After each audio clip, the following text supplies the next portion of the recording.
Jeremiah was preaching to the people of Judah, and he was warning them. The whole book is full of warning. Judgment is coming. Judgment is coming from the north. The Neo-Babylonian Empire was beginning to rise, and God was going to do the very same thing to the south as he had done to the north. And Jeremiah kept saying, look what happened to your neighbor to the north. Look what happened to him and what happened to that country. The same is going to happen to you. But the people were not interested in listening to Jeremiah. We could say that they were spiritually deaf. They were spiritually deaf. They did not want to hear at all what he had to say. The nation forsook God for idols. The nation forsook God for idols.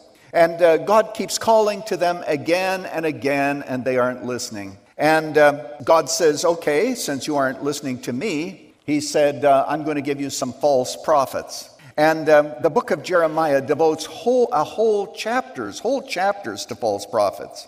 Look at this. It says, they have spoken falsely of the Lord and have said, he will do nothing. No disaster will come upon us.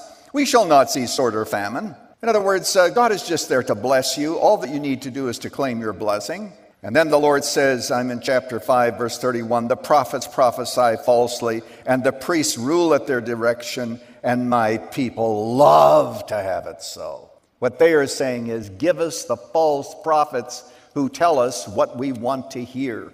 And so the land was filled with false prophets. There's something else that happens in the book of Jeremiah, and that is God says you've gone too far.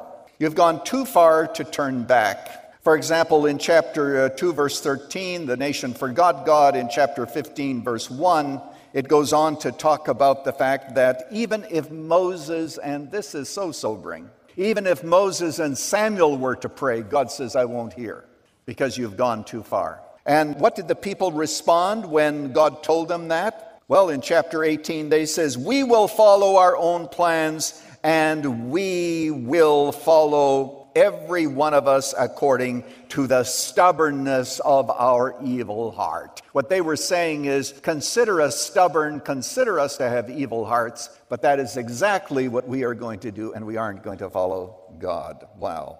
God goes on to say, and your leaders are willingly deceived. Your leaders are willingly deceived.